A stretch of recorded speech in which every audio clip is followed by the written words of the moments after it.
Friends, இன்றைக்கி நம்ம என்ன பண்ண போகிறோம்னா, இன்றைக்கி வந்து இந்த பொம்மைக்கு இதெல்லாம் பண்ணி பொம்மைக்கு ஃபஸ்ட்டு பொம்மைக்கு ட்ரெஸ் எல்லாம் போட்டு இந்த இடத்துல நிற்க வைக்க போகிறோம். அந்த இடத்துல நிற்க வச்சக்கப்புறம் இந்த பொம்மைக்கு தலை முடி இதெல்லாம் ஷேப்பே கொண்டு வந்துட்டேன். இப்போ நம்ம இதை பண்ண மட்டும் ஸ்டார்ட் பண்ணலாம். வாங்க நம்ம ஸ்டார்ட் பண்ணலாம். ஃபர்ஸ்ட்டு இந்த பொம்மையை எடுத்து வச்சாச்சு. அதுக்கு இப்போ இந்த கலர் பிளாக் கலர்னால இந்த கலர் எடுத்து கட் பண்ணிக்கலாம். முடிக்காக நான் முடிக்கு பிளாக் கலர் இல்லை கடையில் போய் வாங்குறதுக்குள்ளே வெயிலே சொப்ப ஹை பிபிப்பா. இன்றைக்கி வெயில் ரொம்ப நிறையா இருக்கனால வெளியிலே போகல. பக்கத்து வீட்டில் வேறு விசேஷம். அங்கே மட்டும் காலையில் போயிட்டு காலையில் சாப்பிட்டு வந்துட்டு எங்கள் மம்மிக்கு வந்து பிரியாணி சமைச்சிட்ருக்காங்க. பிரியாணி சமைச்சதுக்கப்புறம் நாங்கள் சாப்பிட்டுட்டு வழக்கம் போல் என்ன பண்ணுவோமோ தூங்க மாட்டோம், விளாண்டுட்டு தான் இருப்போம். என்னோடய இடத்துல என்னென்ன பண்ணணுமோ அந்த இடத்துல எல்லாம் பண்ணிவிட்டு அப்புறமேட்டு தான் நாங்கள் விளாடுவோம். அப்புறமேட்டு சைக்கிள் ஓட்டுவோம். இன்றைக்கி டியூஷன் போவேன். நான் டியூஷன் போயிட்டேன். இப்போ நான் இந்த மாதிரி பேசிக்கிட்டே கட் பண்ணிட்டேன். கட் பண்ணதில் கொஞ்சம் ஒரு மாதிரி இருக்குது. அந்த சைடை மட்டும் கட் பண்ணிவிட்டு முடிஞ்சிடுச்சு. ஓகே பண்ணியாச்சு. இப்போ நம்ம குட்டி குட்டியாக கட் பண்ணலாம். ஃபஸ்ட்டு வச்சு பார்க்கலாம் நல்லா இருக்குன்னு. இந்த பொம்மைக்கும் இந்த இதுக்கும் வச்சு பார்த்தா எப்படி இருக்குன்னு நீங்களே பாருங்கள். பார்த்தீங்களா இவ்வளோ க்யூட்டாக இருக்குது? பார்த்தீங்களா இவ்வளோ அழகாக இருக்குது?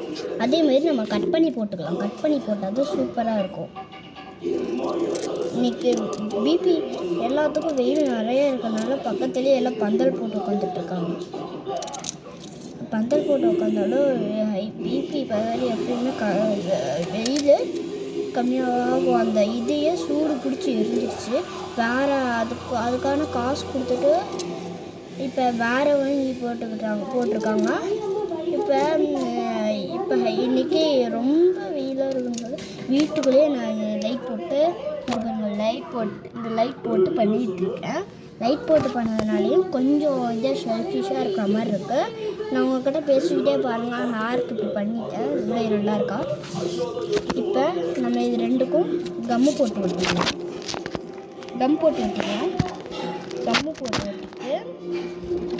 இப்போ நம்ம ஃபஸ்ட்டு இதுக்கு கம்மு போட்டு ஒட்டிக்கலாம். பார்த்துக்கோங்க. இதுக்கு பின்னாடி கம் போட்டுக்கலாம். அப்போ தான் ஈஸியாக இருக்கும். நான் என்ன பண்ணாலும் இந்த கம் மட்டும் ஒர்க்காக ஆக மாட்டேங்குது. சரின்னு சொல்லிட்டு வீட்டில் இருக்கிற சிசர் எடுத்து வாட்டை போட்டாச்சு. இல்லை நான் எப்பயுமே ட்ராயிங் பண்ணுறேன். இதை எடுத்து ட்ராயிங் ரவுண்ட் எடுத்து ட்ராயிங் இது பண்ணுறத போட்டு நல்லா குத்தினதுக்கப்புறம் கம்மியாக வழி வந்துச்சு. பார்த்தீங்களா எப்படி? எனக்கு வெளில போகிறதுனால கொஞ்சம் இதாக போட்டோமோ பாருன்னா இன்றைக்கி வேறு மாதிரி பண்ணிட்டேன். சரி நம்ம அது வந்து இது பண்ணால் நான் இங்கே பாருங்கள் தேக்கிறதுல ரொம்ப ஸ்லோ மோஷன் ஆகுது. இப்போ பண்ணுறத நம்ம பார்க்கலாம். இப்போ இதை அடுத்து இப்போ கம்மில் ஒட்ட போகிறேன்.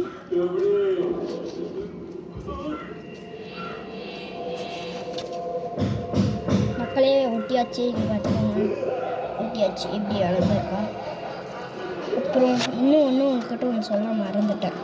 இன்றைக்கி வெயில் ஜாஸ்தியாக இருக்குது. நிறையா அதிகமாக இருக்குது வெயில். யாரும் வெளியில் போயிடாதீங்க. வீட்டுக்குள்ளேயே சேஃபாக உட்காந்துருங்க. அதுதான் நான் சொல்வேன். அப்புறம் உங்கள் இஷ்டம், எனக்கு எதுவும் தெரியாது. அப்புறம் நல்லா இது பண்ணதுக்கப்புறம் எனக்கு ஒரு யோசனை வந்துச்சு. சரி இந்த முடி எடுத்து இப்படி முன்னாடி போட்டால் சூப்பராக இருக்கும்ல அப்படின்னு சொல்லிட்டு 2 முடி இப்படி எடுத்து போட்டால் சூப்பராக இருந்துச்சுங்க. எனக்கே பார்க்க அவ்வளோ அழகாக இருந்துச்சுங்க. நானும் இதை செஞ்ச மாதிரி இருந்துச்சு. வாவ் அப்படின்னு இருந்துச்சு. ஒரு முடியை மட்டும் விட்டால் சூப்பராக இருக்குது. பாருங்கள், நீங்களே பாருங்கள் எவ்வளோ அழகாக இருக்குன்னு. பாருங்கள், நீங்களே பார்த்தீங்களா எவ்வளோ அழகாக இருக்குது? 2 முடியை விட்டுக்கணும். பாருங்கள் எவ்வளோ அழகாக இருக்குது. See you நாளைக்கு வீடியோவில் பார்க்கலாம். பை நெக்ஸ்ட் வீடியோவில் பார்க்கலாம். பை